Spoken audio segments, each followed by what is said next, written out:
Morning बच्चों, कैसे हो आप सर।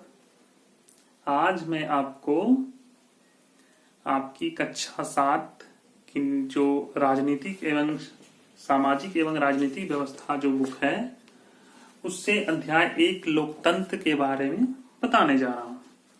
तो बच्चों, पिछले वीडियो में आपने लोकतंत्र के बारे में जाना, लोकतंत्र का क्या अर्थ होता है, सरकार का चयन हम लोग जानेंगे।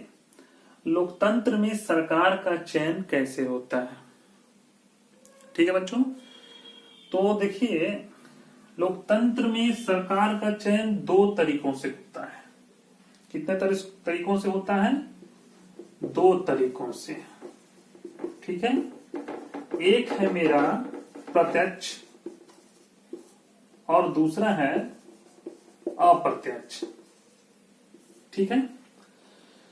तो बच्चों, प्रत्यक्ष सरकार का चयन कैसे करते हैं और अप्रत्यक्ष रूप से सरकार का चयन कैसे करते हैं, इसके बारे में देखिए। तो बच्चों, स्विट्जरलैंड है ना, स्विट्जरलैंड के कुछ संघीय इकाइयों में लोग प्रत्यक्ष चुनाव करते हैं। एक बड़े फील्ड में लोगों का जमावड़ा लगता है, लोग इकट्ठा होते हैं और वहां से अपने सरकार को डायरेक्ट चुनते हैं कि ये मेरा प्रतिनिधि है ना। इसको हम लोग प्रतिनिधि के रूप में मानते हैं। तो ऐसे में ये हो गया प्रत्यक्ष रूप से सरकार का चयन। लेकिन हमारे जो देश में बच्चे, हम लोग अप्रत्यक्ष रूप से सरकार का चयन करते हैं। हम लोग क्या करते हैं? चुनाव के द्वारा अपने प्रतिनिधि को हम लोग वोट देते हैं। तो हमारे जो प्रतिनिधि हैं, चुन के जाते हैं उम्मीदवार, वो सभी मिलकर एक सरकार का गठन करते हैं, ठीक है। यानी हमारे चुने हुए प्रतिनिधियों के माध्यम से सरकार का चुनाव होता है। किस मेथड से? अप्रत्यक्ष, है ना। और स्विट्जरलैंड की बात जो मैंने की है, स्विट्जरलैंड के कुछ संघीय क्षेत्रों में लोग एक जगह इकट्ठा हो गए और वहीं से अपने प्रतिनिधि को चुन लिया, तो वो हो गया आपका प्रत्यक्ष। लेकिन हमारे जो देश में है, अप्रत्यक्ष रूप से चुनाव करते हैं, ठीक है। तो देखिए आगे बच्चों,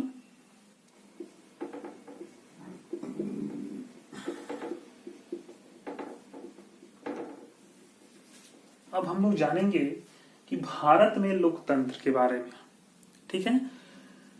तो देखिए बच्चों, आप लोग जान रहे हैं कि हमारा देश कब स्वतंत्र हुआ। अंग्रेजों की दास्ता से हमें मुक्ति मिली 1947, है ना। 15 अगस्त 1947 को हमारा देश आजाद हुआ और हम सब स्वतंत्र हो गए। स्वतंत्र हो गए का मतलब हम लोगों को अंग्रेजों की गुलामी से मुक्ति मिल गई और हमारा अपना शासन हो गया, है ना। तो देखिए बच्चों, जब देश हमारा आजाद हुआ तो यहाँ के नेताओं ने काफी विचार विमर्श किया कि भारत की जो शासन व्यवस्था है कैसे अच्छे ढंग से चले, कैसे लोगों को समान अवसर दिया जाए, लोग कैसे अपने आप को इस देश में सहज महसूस करे। तो इसके लिए क्या किया गया? इस देश को लोकतंत्र बनाया गया। लोकतंत्र का मतलब होता है लोगों का शासन, है ना। देखिए, अब आप जान रहे हैं कि जब से हमारा देश आजाद हुआ, हमारे देश का संविधान बना, संविधान लागू हुआ और हम एक गणतंत्र देश के वासी हो गए। हमारा देश भारत एक गणतंत्र देश है, लोगों का शासन है। लोगों का शासन, लोकतंत्र, जनता का शासन। तो अब आते हैं बच्चों कि एक सफल लोकतंत्र क्या होता है, किसे हम सफल लोकतंत्र कहेंगे।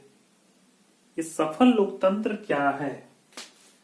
जब यहाँ के नागरिकों को मताधिकार प्राप्त हो, वोट देने का अधिकार हो, हम लोगों को वोट देने का अधिकार हो, और अन्य क्षेत्रों में समानता, सभी लोगों को सभी क्षेत्रों में समान अवसर मिले, तभी हम लोग उसे एक सफल लोकतंत्र कहेंगे।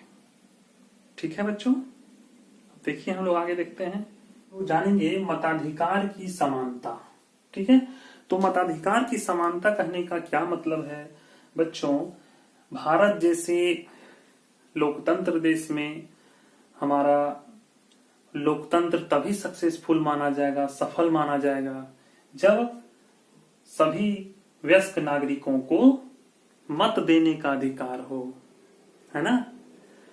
वयस्क लोगों को मत देने का अधिकार हो, वो अपने प्रतिनिधि चुन सकें अपनी स्वेच्छा से, अपनी पसंद से, है ना? तो इसलिए हम लोग से लोकतांत्रिक देशों में वयस्क नागरिकों को मत देने का अधिकार है, जिसे हम सार्वभौमिक वयस्क मताधिकार कहते हैं। सार्वभौमिक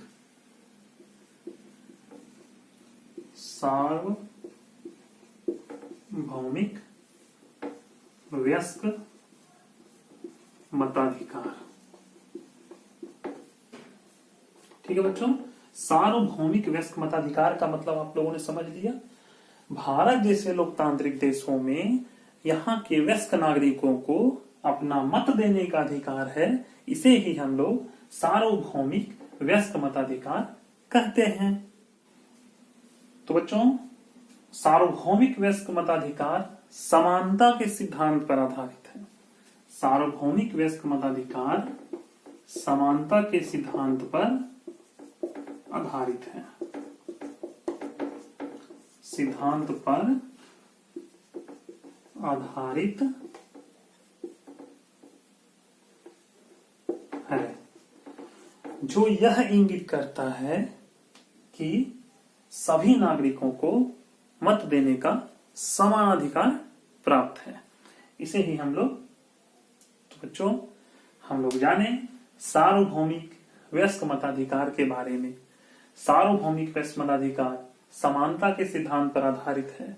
तो बच्चों, इस मुख्य बिंदुओं को आप अपनी कॉपी पर जरूर नोट कर लीजिएगा, क्योंकि आप वीडियो देख रहे हैं, पढ़ाई कर रहे हैं, बाद में भूल जाइएगा, एग्जाम्स में आपको, परीक्षाओं में आपको परेशानी होगी। इसलिए आप मुख्य बातों को अपनी कॉपी पर जरूर लिखिए, ताकि समय आने पर आप उसे पढ़ सकें, आप उसकी पुनरावृत्ति कर सकें, ताकि आप परीक्षाओं में अच्छे अंक ला सके, एकदम गुड मार्क्स ला सके, है ना? तो बच्चों, अब हम लोग भारतीय लोकतंत्र में समानता के बारे में जानकारी करेंगे।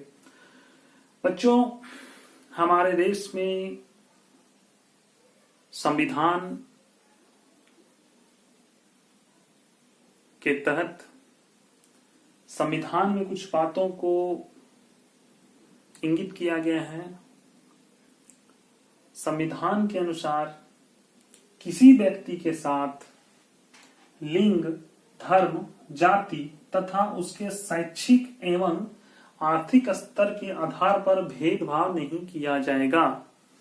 सभी समान रूप से, सभी को समान अवसर मिलेगा, हम उसके साथ किसी तरह का भेदभाव नहीं कर सकते हैं। चाहे वो जिस लिंग का हो, कोई भी धर्म मानता हो, उसे अपने धर्म मानने की आजादी है, उसको हम बाध्य नहीं कर सकते हैं। उसकी अपनी जाति मानने की आजादी है, सभी जाति को एक समान देखना है। और उस पढ़ा लिखा हो या नहीं पढ़ा लिखा हो, सबको समान अवसर देना है। ठीक है, आर्थिक स्तर के आधार पर भी भेदभाव नहीं कर सकते हैं। वो गरीब है, वो अमीर है, तो हम उसके साथ भेदभाव नहीं कर सकते हैं। सभी को एक समान हमें देखना है, ऐसा संविधान में इंगित है। तो अब ये समानता के लिए कुछ संविधान में प्रावधान किए गए हैं बच्चों।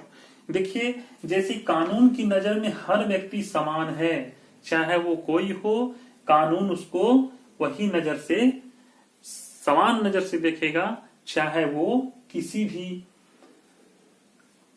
तरह से हो, वो कानून की नजर में समान है।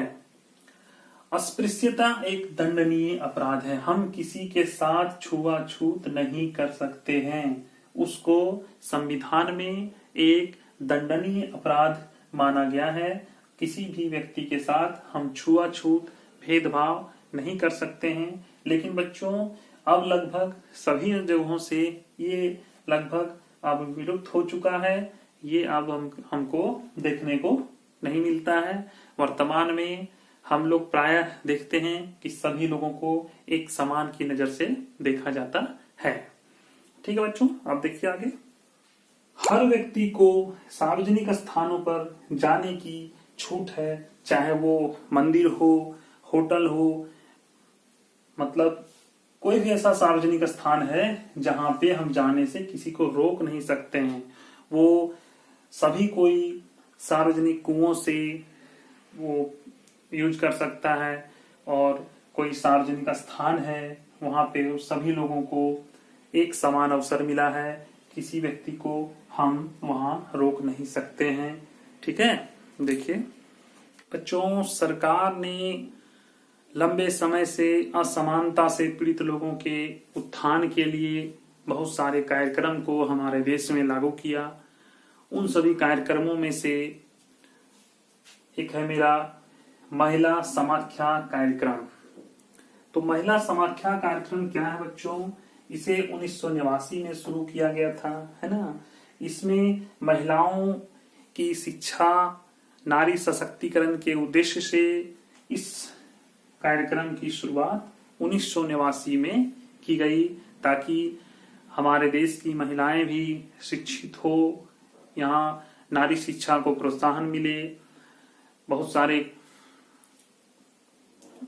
महिला विकास के लिए इस कार्यक्रम की शुरुआत की गई। इसके साथ ही साथ बच्चों, आप लोग प्रतिदिन आपके विद्यालय में मध्याह्न भोजन योजना चल रही है। आपको विद्यालय में मध्याह्न भोजन दिया जाता है। आप सब भी मध्याह्न भोजन खाते होंगे, खाते हैं ना बच्चों? तो आप लोग जानते हैं कि ये मध्याह्न भोजन योजना कब से शुरू हुई, कब से आपको भोजन मिल रहा है, कब से विद्यालय में यह योजना संचालित है? देखिए बच्चों, इस मध्याह्न भोजन योजना को 15 अगस्त 1995 से शुरू किया गया है, ताकि विद्यालय में बच्चों का नामांकन अधिक हो। बच्चे, गांव के जो बच्चे हैं हमारे देश में, जो पढ़ाई में पीछे हैं, विद्यालय नहीं आते हैं, नामांकन नहीं करवाते हैं, विद्यालय की ओर ध्यान नहीं देते हैं, बच्चों का पोषण स्तर अच्छा नहीं है, इसलिए इस योजना की शुरुआत की गई, ताकि विद्यालय में बच्चों का नामांकन प्रतिशत बढ़े, अधिक से अधिक बच्चे नामांकन कराएं, उनका विद्यालय में ठहराव सुनिश्चित हो, बच्चों का पोषण स्तर अच्छा हो। इसके लिए इस कार्यक्रम की शुरुआत की गई, मध्याह्न भोजन योजना की 15 अगस्त 1995 से। तो बच्चों, इसे सर्वप्रथम तमिलनाडु राज्य में लागू किया गया था। मध्याह्न भोजन योजना की शुरुआत तमिलनाडु से हुई है। ये सब इंपॉर्टेंट पॉइंट है, आप इसको नोट कर लीजिए बच्चों, ताकि अगर आपको कहीं प्रश्न पूछे जाएं परीक्षाओं में तो आप कर सके, है ना। सर्वप्रथम तमिलनाडु से इसे शुरू किया गया था, लेकिन 2001 में जब हमारे देश के सुप्रीम कोर्ट ने, उच्चतम न्यायालय ने ये निर्देश दिया कि इसे पूरे देश में लागू किया जाए, तो उस दिन से यह योजना, जो मध्याह्न भोजन योजना है, उसे पूरे देश में लागू कर दिया गया। और इस योजना में राज्य सरकार और केंद्र सरकार मिलकर काम करती है। बच्चों, जो यह योजना है, इसमें राज्य सरकार और केंद्र सरकार दोनों आपसी सहयोग से पूरे देश में यह योजना संचालित है। बच्चों, यह योजना बहुत ही हमारे लिए कारगर है। हमारे विद्यालय में बहुत ऐसे बच्चे हैं जो आज हम देख रहे हैं कि हमारे विद्यालयों में बच्चों का नामांकन बहुत अच्छा हुआ है। अनामांकित बच्चों की संख्या एकदम नहीं के बराबर है। जो बच्चे अनामांकित हैं उनको हम लोग नामांकन कर रहे हैं और अच्छी अच्छी भोजन आपको विद्यालयों में मिलता है। प्रतिदिन अच्छे अच्छे भोजन आपको मिलते हैं। आप अच्छा लगता है, आप पढ़ते हैं और आपको खाना भी मिलता है ना बच्चों? ठीक। भारत में असमानताएं, ये क्या है? क्या हमारे देश में आज भी असमानताएं हैं? जी हाँ बच्चों, आप देखते होंगे, आपको सड़क के किनारे प्लास्टिक के बोतल, प्लास्टिक के डिब्बे, कूड़ा कचरा चुनते आपको स्त्री पुरुष बच्चे मिल जाएंगे। आप देखते होंगे ट्रेन की बोगियों में बच्चे झाड़ू मारते नजर आ जाएंगे। उनके साथ असमानताएं हैं। हम देख रहे हैं कि ऐसे लोगों के साथ हम समानता नहीं कर रहे। असमानता का एक बहुत बड़ा उदाहरण है जाति व्यवस्था। हम जातिगत श्रेणियों में बट गए हैं। बहुत सारी जातियों में विभाजन किया गया है। ये सब असमानताओं का उदाहरण है। तो इसे हम सब मिलकर दूर कर सकते हैं। सभी को एक समानता का अवसर देना होगा, तभी हमारा लोकतंत्र सफल होगा और सभी को समान अवसर प्रदान किया जा सकेगा। ठीक है बच्चों, आज यहीं तक। फिर मैं अपने अगले वीडियो में